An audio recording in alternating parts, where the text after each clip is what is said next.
I got a good friend, man. My boy Brandon. We've been friends for few years now. I want to say about 5 or 6 years now. Good brother, man. Smart brother. Couple years younger than me. Very smart brother. And he's really a stranger because he's not from my hometown. And I gotta get. He probably one of my biggest supporters over the years. And everything I did. Great brother, man. Shout out to that brother, man. And often, man, we have our conversations, man. We don't get to do it as often as I like. He busy, I'm busy, but every now and then we get a chance to get on the phone, talk a little trash, but for the most part, we match wits. Um, we get on the phone, we match wits, and we had these long conversations, man. And that's why I don't really be able to get to do it with him so much, man. Cause we get on the phone about 5, 6 hours, and man, that's a whole shift at a job site. And but like I say, it's always good to talk to my brother, man. But I made a video the other day, and me and him was talking about it, and he was telling me he disagreed with something that I said, and I sent him part one of this video, which is gonna be part two, and I never got the chance to get back at him. I probably will this weekend. I'm sure we will after you see this video. Uh, but I want to address that video and what I spoke about in there, and I spoke about how the civil rights movement was one of, if not the biggest mistake that ever happened to black people. And he disagreed. Most people disagree when they hear that. But after I give in that first part one, and I'm gonna speak on some new things in this part two, you can't go against it. I mean, when you have facts in your face, the things that I'm speaking about and the reason that I'm giving why I say that is objective. They not subjective. Um, the Civil Rights Bill was passed in 1964. Um, and that ended Jim Crow. And if you don't know what Jim Crow is thing that said whites only, and we can only do certain, black people can only stay in certain areas, and it's only it was only certain things that they could do at that point. And just I want to add a side note: the Democrats was against ending the Jim Crow laws, which is just so happened to be a place where most black people are stuck at right now, being Democrat. But I digress. 1964, the crime bill. I mean, the civil rights bill was the pass. And ever since that, if you know history, if you understand history, if you research history, such as myself, I'm a historian now. I just want to say this: if you someone who don't have time to research history, you someone who that's boring for you to go look at history, I prescribe this weekend that you watch these two documentaries by the name of Uncle Tom 1 and Uncle Tom 2 by the great Chad Jackson. He give a lot of witness accounts, a lot of documentation. It's all there for you to see, right? But for me, 7 years ago, I had an awakening by the Lord. And I just began to look at certain things, and I didn't understand why they wasn't being talked about. And then I seen certain people that was supposed to love black people, constantly misleading us and digging us in a deeper hole. And so I began to question things. And one thing about God, God is like how they say the devil is the father of lies. God is the father of truth. Now, sometimes truth can be uncomfortable, especially when you've been lied to for so long. Truth can be uncomfortable. And most people, they don't want to take that journey of saying, you know what? I'm going to wash my brain and refuel it with truth. It's just too painful. A lot of my people are too prideful. They're too hateful. What I mean by hateful, they have a lot of grudges against white people and these type of bad spirits towards white people. And it's too much for them to say, you know what, let me see how we can fix this. And I always tell people, as a whole, yeah, we have a lot of us waking up. We have the black conservative movement and real men and women of God and all of these type things like that. But as a whole, is a few things that we're gonna have to do before we move forward as a race in a productive vertical. Um, number one, we have to turn back to God. I tell people all the time, that's the number one thing, because see, when you turn to God, turning to God fixes a lot of things. Number one, you'll be able to heal from this white nonsense. Oh, they had us in slavery. Oh, Jim Crow. They got a head start on us. That's why we suffering. And all these type of things like this here. You'll be able to heal once the Holy Spirit come into you, and you'll be able to look at them from a standpoint of, listen, whatever happened in the past, whatever it was, we know this, because now once you go to God, you live your life according to his word and his spirit, right? So his word tells us in Romans 8:28, all things work together for the good of those who love God and called according to his purpose. So that tells us that all things, not just the good thing, all things, the good and the bad, right? Go a couple verses down, and it tells us that if God with me, who can be against me? I tell people all the time, you can't be a Christian hollering about white people is holding you back, because as I just said, if God with you, who can be against you? Nobody. Not the white man or the blue man or the green man. What does 1 Peter 2:9 say? We are a royal people, a chosen people, a holy nation, a chosen nation, a royal priesthood. This is who we are when we become Christian and we turn to God. And we all know the famous scripture, Isaiah 54:17. If God is with us, who can be against us? Don't matter if the white man holding you back, which is a lie, but I'm just saying he can't hold you back, because we just said that if God with you, who can be against you? Oh, well, the white man got a head start on us. The Bible say, I give you beauty for your ashes. He also say, I give you back the year that the locust stole from you. Make it like you ain't never lost nothing, right? But let me get to the original topic of why civil rights was bad for black people. And we know the Civil Rights Bill was passed in 1964. And after that, ever since that, black people have never been back the same. And we're living in a time now where we have the influence, we have the capital, we have the minds, the education. We have every tool that we need to be great.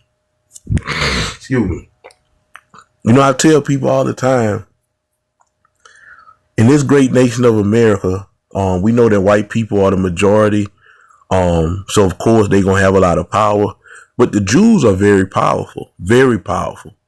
They control a lot of things. And I tell people all the time, if it wasn't for the civil rights movement, black people would be what the Jews are right now. Even with our small percentage, we would be we'd be right up there with white people. And the reason why I'm putting white people as the top is because strength come in numbers, and white people are very unified. I'm speaking on the rule, not the exception. Most of them are unified.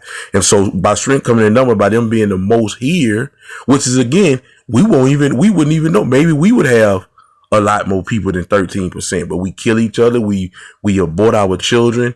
Our women lead the nation in abortion. We kill each other more than any other race does. And you can say, well, all races kill each other.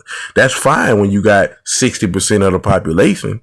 But when you got 13% of the population and you killing each other at an alarming rate, it's bad. And it hurts your numbers. Right? And so what we have to understand is, once the Civil Rights Bill was passed in 1964, blacks went downhill slowly but surely. The next thing you know, in the 60s came the welfare, the Section A and all of that.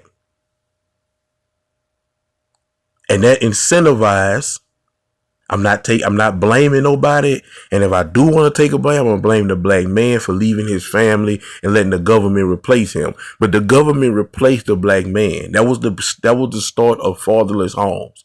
And we all know that everything we see in our community that is bad is because two reasons. No, God is God. What is what it doesn't have God and it doesn't have fathers. That's black people two main issues: fatherless homes and they anti-God. Maybe not with their mouth, but their action says that they're anti-God. Oh, the white people devil worship us. But if we look at majority of white people, I'm not talking about the exception. We understand that majority of white people are big on family. They do things in a godly way. You can look at it, call them what you want. I'm telling you how they do things, whether it's because they support God or just that they want to make their lineage, and they big on community generational wealth. If you don't understand that term, community generational wealth, I have a lecture on my channel called The Basic Formula for Community Generational Wealth, which is something black people need to adapt, because some of us are doing well and setting up generational wealth for our families. But we have to do community generational wealth. This is the game that all of these other races are playing. Even the people that come in from other countries, they are playing the community generational wealth game. Black people, few are playing the generational wealth game. I'm not going to get into what community generational wealth means.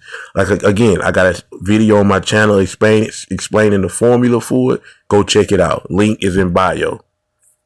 Link in the description. But once that happened, then you had the 70s come. And by the 70s, the damage was really bad. Because majority of homes, well, I'm not going to say majority, but maybe half of black community had fallen at home by the 70s. And then the 80s came, and that was it. Once the 80s came, that was it.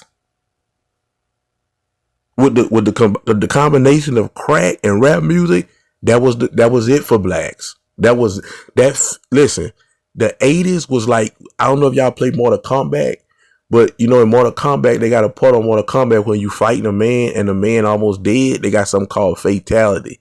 And that just finishes him off in a gruesome fashion. The 80s was the fatality for the black community. With combined with crack and gangster rap. Well, they was just rapping about what they seen, or you always had these excuses. They was just rapping about what they seen, and the crack came. We didn't have no boat. The white man was putting it in our neighborhood. It's never accountability. That's another reason for black. But again, once you turn to God, you're going to have all of this truth going to come up on you. And once that Holy Spirit come up on you, you're going to have to be accountable. That's another big, huge problem for black America. No accountability. So because the neighborhood was bad and destroyed at that point, because again, you had the effects of fatherless homes, and you had societies where they had children being raised by single mothers, which is majority of time a disaster. I understand they have an exception to the rule, but for the most part, it's going to be a disaster because there's no structure or discipline in those type of areas. When there's no man, there's no structure, no discipline. The woman is not a disciplinarian. Yes, she may have to do what she have to do if she's a single mother, but structural discipline is not her strong suit. Nurturing, loving, kind, caring is her strong suit. This is why the child need both parents. Doesn't mean he can't be great. Doesn't mean he can't go on in life and be a great, successful adult. But he's always going to lack if he didn't grow up with those two parties combined. The love, caring, and nurturing of the mother, the structure, the discipline of the father. And so by that time, like I say, by the time the 80s hit, these communities was already getting set. No fathers, and they was complete disarray, and everybody was looking for something. And the crack came, presented the opportunity. Okay, yeah, we didn't have both. We didn't put the crack in our hood, but it didn't give us an opportunity. That didn't mean we had to sell it. So we took the crack, we sold it to our own people, and there was two sides to that, right? Once drug use happen, you're gonna have people overdosing. You're gonna have murder over drug deals gone bad and all that type of stuff. Drug dealing brings all that. And I tell that to people all the time. What you don't understand about drug dealing, which is one of the main reasons why the government is against drug dealing, is two things. It's because bodies gonna begin dropping, and of course the money can't be taxed. But that's not even a big deal because drug dealers make the economy good in their area because they very frivolous with their money.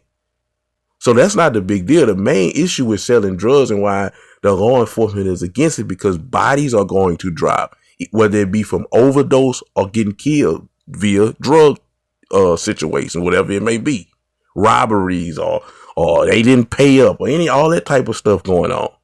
So you had one side of in the black community, you had mothers, fathers, whole households on crack, doing bad, struggling, and in that same neighborhood, you had 16-year-olds driving in Mercedes because they were selling the crack.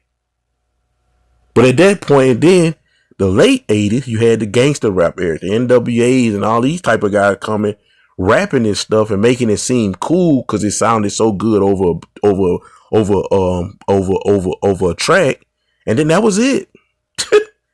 That was it. Then 1992, the crime bill got passed. And, people want to blame Clinton or blame Joe Biden for writing it up.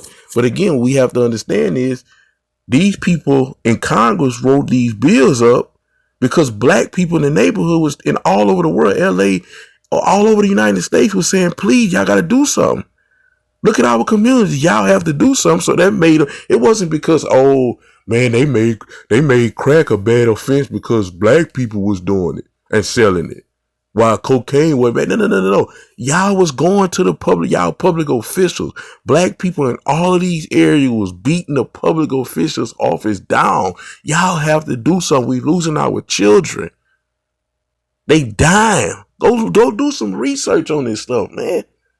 I watch documentaries often about these drug crews of the 80s and the 90s in New York and LA. Bodies was dropping. Children. Mothers. Man, they had mothers selling their children for crack, man. It was that bad.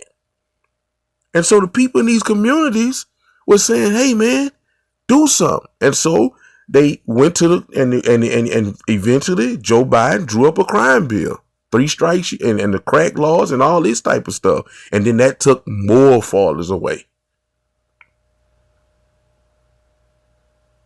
But before the civil rights movement, see, what people don't understand is you were lied to. Before the civil rights movement, black people were doing amazing. Don't let nobody lie to you. I'm telling you, go research what I'm saying. See how jailhouses, this is what I tell people all the time. It's not more black people in jail. Excuse me. It's not more black people in jail than white people because the system is racist. Absolutely not. That's not the case. I mean, there's a whole bunch of variables in that. How about this? White drug dealers, let's just use for example. We're going to just deal with drug dealers.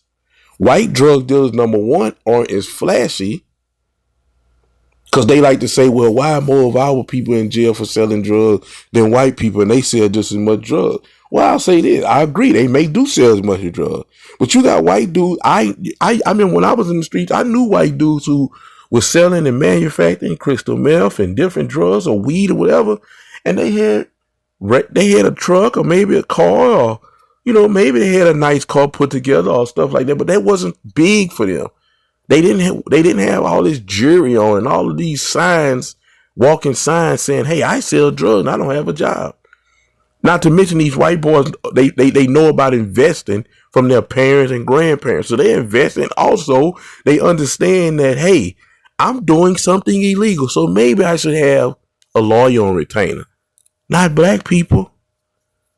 And let's just say a white boy don't have no lawyer on retainer, right? When he get caught up, he can call his parent, call his uncle. They'll rally together. If the parents don't got the money, they'll rally together for little Timmy to get him some lawyer money. Not black people. Cause half of us ain't got nothing. So when we could get in a situation, we call our mama don't got nothing. She living month to month. Daddy, he ain't around. We don't even know where he at. Mama and Papa, they barely making living on. Ain't nobody can help us do nothing. We lucky if we get a little $50, $20 a month in jail to make a canteen order. So now we stuck in there and we got to go see the judge with a public defender. The white boy, he got a lawyer. And guess what? He get a shorter time than us in some situations. It's not because racism, it's because he had a paid lawyer. And another reason that happened is because we have more white judges. I see there's a lot of black judges starting to pop up, and that's a good thing. But I'm going to say this here. I'm going to just be honest. I'm going to tell y'all, I'm going to give it to you raw. Listen, a white judge is not going to be is compassionate. And it's not racist. It's a culture thing. It's a white man is not going to be as compassionate to little John as he is to little Timmy. Little Timmy look like his grandson. Little Timmy look like his son. Little John don't look like him. Matter of fact, this is why I tell people, when y'all be out in public, black people, and y'all being disrespectful to white people for whatever reason, you don't know who this white man is or this white woman. That can be a wife of a judge. You know, they had these little black guys today in the store and they bumped me and didn't say anything and turned around and cussed me out. F you, white lady. And she go tell her husband that now Monday when he go sentence little John had nothing to do with that. But he getting the backlash from what happened to some young dudes that had nothing to do with little John in the store. So this is why I tell people all that hate toward white people, y'all gotta heal. Right? But let me go back to the original situation. And so, the original thing I was saying about that dealing with the court system, and they say, well, more black people in jail because more than white people because the judicial system is racist. That's not the case. Before the Civil Rights Bill was passed in 1964, we had it was no such thing as a fatherless home. And if it was, I'm talking about, bruh, it was slim to none. So guess what? Wasn't a lot of crime going on. Was zero black on black crime. Abortion hadn't been legalized yet. Wasn't no rap music, nothing but love music was being made by black people. Love music, soul music. Because music is very powerful to the community. Listen to the music, you're going to see what's going on in the community. Wasn't no rap music.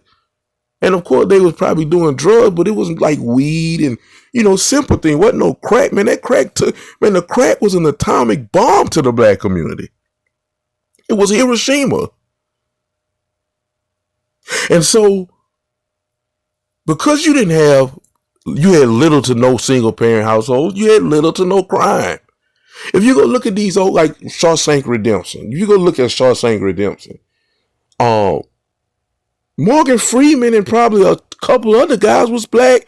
Majority of people in that prison was white. If you go look at Alcatraz, the documentaries, the movies, it was few black people there, man. The judicial system was majority of white people. White people was killing each other. Al Capone killing each other. Murder Inc. I forgot that dude's name. And the mafia and all these dudes. They was killing each other. They was the gangsters. Babyface, Machine Gun Kelly, Babyface. All them boys, they was the gangsters. Black people didn't look at themselves as no gangsters like no thugs. That was white people. Man, we went to law school. We went to be doctors. We would do all these great things. You know what we would do? We would come back to the community, serve each other, and build our community. We wouldn't get our money and go move by the white man and leave our hood that we come up in. So we had stronger communities, stronger families. Because all we had was God. That's all we had in the community. We were more community oriented. We wasn't killing each other. We wasn't selling dope to each other. We wasn't addicted to drugs like crack. We didn't have no rap music. We was more God oriented. That's all we really had was God and community again, family. We wasn't leaving our community that we was raised in, going move to the white man, leaving our community. We was staying in our communities, helping each other, serving each other. Okay, you can't afford healthcare. Well, we got a doctor down the street. Don't y'all know what you call it? Black Wall Street was in 1921, and I don't know when it was started, but the Tulsa riot was in 1921 when Black Wall Street got destroyed. And that's a lie about how the white man just was mad because the black man was doing good, so he went barge over. That's not what happened. It was a business deal that went bad, and two people started fighting, and it's turned into a brawl. And of course, it was more white people than black people in Tulsa, Oklahoma, strength come in numbers. And what they did was it turned into a brawl. So they started setting stuff on fire and they destroyed their little community. But I'm saying there's no way we had a Black Wall Street in 1921 and we don't have one now. Everybody else come here, little Chinatown and little Italy and everybody come here. Not black people. But that's how it was back then, because all we had was each other. We understood. Okay, it's whites only there, whites only there. All we got is each other, and we made it look good, man. We made it look good, man. Wasn't no women, like none of the stuff that we have going on now was going on. Wasn't no gender wars. The mother and the father might both been doctors. It wasn't no gender wars. I'm the prize and I'm the prize and all this nonsense that we have going on now. The civil rights movement was a mistake because as my mother and my father raised me, you don't never force yourself on nobody. In time, people was going to begin to migrate with each other naturally. It was going to be naturally. Because we was doing so fine, we wasn't even worried about the white man. We wasn't even worried about the white man and what he got going on because we was popping. And oh yeah, let me go back to Black Wall Street, because this the part they don't tell you, that by 1925, with new fire hazard, new regulations and everything, Black Wall Street was built back bigger and better. This is the kind of power we had with each other. This is the 20s, bruh. During the Great Depression, this how we was living. We wasn't competing with each other. We wanted to see each other better because we understood that we had. We didn't know nothing about, eventually it's going. All we care about, listen, those people don't want us around. That is what it is. We got to make what's better now for us. And we value education. We value family. And above all, we value God.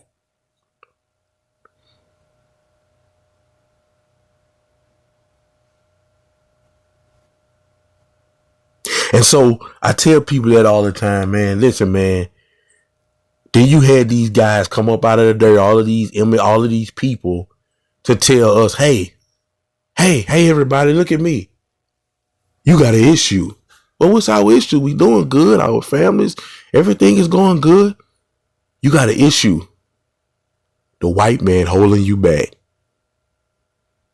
Now, granted, due to the Jim Crow and everything, the white man did, was in front of us for as, because we couldn't do everything in America like they could. We didn't have equal rights as them. Right? And so these people came telling us, hey, man, we got to do something. Let's march. Let's fight. Let's force. I have a dream that one day, let's force our way on these people. You going to force your way on some people. They got old saying, they don't let you a day table build your own. We already had a table built. We already had a table built. Left our table, followed these people who most of them was godless. Go do your research. MLK didn't believe in the virgin birth. He didn't believe in the resurrection of Christ. He didn't believe in the deity of Christ. He was an apostate. But you wouldn't know that. You wouldn't know that. And so these people told us, yeah. So these people end up getting killed and all this going on. And all the way from now to then, we so caught up. Everything we do, every anything we do, anything go wrong, if a white person around, we blame him. The stain that the civil rights movement left on the black people as a whole has never left. We still in 2025 blaming white people. Listen, man, we have no business blaming white people for anything. When you look at the condition our communities in, our black women lead the nation in abortion. We lead the nation in killing each other. A black man has a higher chance to be killed by another black man over any other type of form of death. They got a higher rate to be involved in the homicide by another black man. We sell poison to each other. We kill each other. We rap about killing each other. We brag about killing each other. Our women are on all social platforms, half naked, shaking their butts everywhere they go. Everywhere we go, whether it be the airport, the cruise, school, church, we shooting up funerals, bruh. Ain't nobody. Y'all talk about the white boys shooting the schools up. White folks don't even shoot a funeral up. Niggas are shooting funerals up. Have you looked at our community, black man or black woman, at the sound of my voice? And listen, we don't have the right. We don't have the moral right. We don't have the legal right. We have that because we're in the greatest country in America where we can do anything. We got men right now and women. We got men that's making hundreds of $millions just to bounce a basketball or throw a football. And we don't even have a black Wall Street. And you telling me the civil rights movement wasn't the biggest mistake? The civil rights movement told you that you have a problem, and the problem is the white man. And right now today, you still, for the most part, not all, but most, is blaming the white man for everything wrong in your life. Black people will get all the money they can make, lawyers, doctors, and they get on social media and they travel the world. They buy nothing but nice things, that's the fruits of their labor. God bless them. And then they'll say the first sign of anything, oh, the white man holding me back. They'll see the white man. I was talking to somebody the other day and they said that it's hard to forgive white people when we always got to see them doing so good in our face. And we all know that come from them getting a head start. That is a lie. You can't get mad at the white man because he work and live a boring life until he's able to live the life he want. You can't blame the white man because they are taught and all of them know about investing. So they'll get a job and they'll work 5 years, 10 years and just be boring, go home to the wife and the kid, take care of their family while they money invested. And as soon as their money start working for them, they go buy them a boat and now they go fishing or whatever they want to do. And you look at them because you ain't got a boat and say that they living off white privilege when you could have got a boat too, but you're not focused on the boat. You know what you focus on? Keeping up an image. You focus on putting stamps in your passport so you can go to around your family or your other fellow blacks and stick your chest out talking about this where I've been. You focus on getting a Mercedes or a foreign car to pull up on somebody who look like you and stunt. You focus on looking good. You focus on getting likes by traveling over the world and posting on social media. And I'm not saying that's why you do it. Some people just like to travel. That's not what I'm saying, but I'm saying you focus on that. Every year you get your income tax, you spend it on the same thing. You don't never save it. You don't never start no trust fund for the kids, no life insurance policy for the kids. And then you also have them in bad neighborhoods. And when something happened to them, you asking me to help you bury them. Man, black people, the average black person you walk across, and especially people with children, these people have went through so much money. All the stuff that they look at white people and say white people got because of white privilege, they can have it too. They don't know about investing. Every little dollar they get, they either spending it to look good, or some of them do these get rich quick schemes trying to hustle or do sports betting, all this non stuff. Instead of investing their money, they don't really know how. But it's people, it's places like Charles Schwab, Lincoln Financial that you can go invest your money. And I'm not talking about people who got 401ks, because if you got a 401k, that's already invested. But still, you could be investing money and on your own, going, because this is what the white man do. And so you look at him in the Walmart, and he got his old raggedy slippers on, or his Walmart shoes, and his regular shirt and pants. But he go outside to his F-150, and you see he got an RV hooked to it or a boat hooked to it. And you say he white privileged. No. He saved his money, and he invests his money because he was taught well. And majority of the time, he come up in a 2-parent household, so he got a balanced spirit.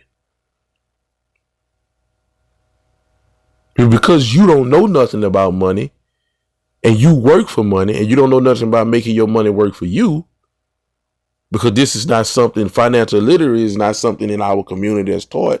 All we taught is get a degree and go get a job and work for a pension for 40 years. We don't have no financial literacy or play basketball.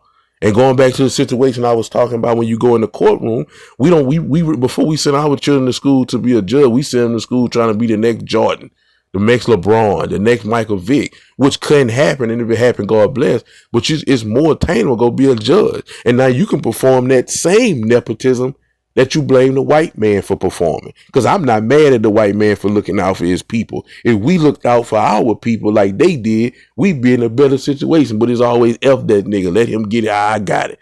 These other people don't feel like that. They understand, again, community, generational wealth, not just generational wealth.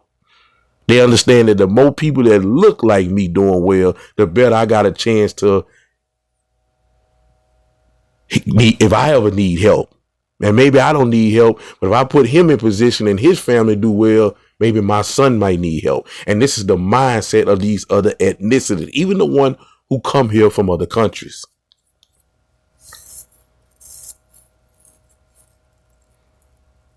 So I'm going to close this video, man. I pretty much said everything I wanted to say. But when I tell people, the civil rights movement was the biggest mistake to have in black people, everything I just laid out is why. And what my main thing is, some of the black conservatives, I really don't like to attach myself to that, because a lot of them clout chasers, they not really trying to change black people. I am. So my main thing is being a man of God, and allowing God to lead us out of this situation, give us an exodus out of this mindset of blaming people, out of this mindset of being a victim and not a victor. Before the civil rights movement, we had victor mindsets, not victim mindsets. Now the average black person is a victim. He has a gold medal in the Victim Olympics. He has a PhD in victimology. And again, we got to turn to God like the children of Israel did. That's the number one thing to lead us out of this exodus, because there's a lot of things that we're going to have to do before we come about this exodus as a whole, not just certain ones, or as a whole, as the whole community or majority, because everybody ain't going. We know, and even going, just using the children of Israel as an analogy, all of them didn't make it. But what did happen was enough made it for the bloodline to carry on. And so if enough of us make it, this bloodline of this victim can slowly but surely die off, and we can slowly but surely begin to recreate new people who have victor mindsets, not victim mindsets. And like I say, man, the key to that is God. But we were doing fine, man. Don't let nobody lie to you, man. We were doing great. What you see in Black America today, if our ancestors and our family members from before the civil rights movement, look at us and they'll be embarrassed. They'll say, no way that's how they living. No way they blaming white people for everything when we not even doing that and we don't even got what they got. Black people and gay people are the most privileged people in America. You can't say nothing about them. You can't judge. You can't say, listen, you can't say you'll lose your whole livelihood if you say something about those two people. So second class citizens, we first class plus. We overnight. And yet we taking all of what we got, all of this influence, all of this capital, and we blaming white people. Still talking about it's the white man. Not all, but most of the black pastors are doing it. These fake black leaders, all of these people. And I always tell people, it's so funny about black people. They're a funny group of people, and they so emotional that sometimes their emotions override their brain. Because all these people who telling us that the white man is still holding us back in 2025, they all doing extremely well. So why isn't the white person, you the person who's telling us publicly that the white man is holding us back, but why didn't he hold you back? And you publicly saying this. Why he didn't hold you back? You live in the best neighborhood around white people. Your children go to the best schools around white people. So why is that? But they don't think to that, because once you tell black people that it got to the point where as a politician, all you have to do, especially if you're a black politician, all you have to do is tell black people that we doing this for our people. And of course, now the new thing, be anti-Trump and they'll elect you in, won't ask no question, won't think about nothing. I was just seeing somebody say it in my city. They had a thing on social media, and they were saying, if you could pick some women to be the mayor of my hometown, they named a bunch of names. And I looked at some of these people, not all of them. Some of them I would say probably would be qualified, but some of these people, they victims. They always whine about the white. How they gonna be? And another thing, a lot of them get office and they can't do nothing for black. They can't do nothing for they black. They can't do nothing for none of their constituents, because they get in office and some of them be so caught up with, hey, I'm a black man, or I'm a black woman in this particular position.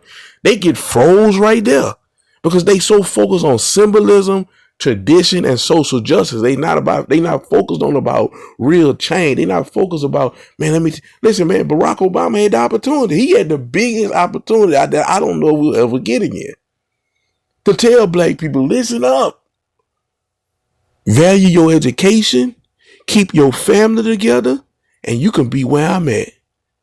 He chose to be in the White House and push homosexuality on America and social justice. First black president, which is I always tell people, that's of course he's not really black. But if we want to say that because Michelle is black, we want to go there, we'll put him the first black president, because his mom was white. He wasn't raised with his father. He was raised with his mom. Whoever you raised with, whatever their culture is, that's who you are. I don't care your skin color. So he was raised with his mother around her family. So he was raised as a white boy would be raised. A white man would be raised. But if we want to say because his skin, and of course that was the side he picked because that helped him. Okay, cool. He the first black president. He had the opportunity. And he still got the opportunity. He not doing that. They don't even go back to their hometown and tell the people, hey, put the guns down. Man, black women, black men, black boys, black girls, black babies. Blood is being shed every single day in the inner cities of Chicago, and you will not hear Michelle Barack say anything. Black women lead the nation in abortion and STDs. You will not hear you will not hear Michelle Obama on her podcast tell black women to honor their womb. Don't let anybody in your temple. Man, guard your temple. That's your temple. But yet they on the podcast telling young black men that they need a homosexual in their life as a role model. But he had the opportunity, man. But this is what they do. They still stuck with this stain of blaming white people. We wasn't doing that before the civil rights movement, and we were doing amazing. Family was together. Community was together. Valued education. Follow God. No drug dealing. No killing each other. A very, very, very small prison population was black. And that's the end of this, man. Your boy Vernon signing out on part 2 of why the civil rights movement was a big mistake for black people. God bless, man. Let's get it together.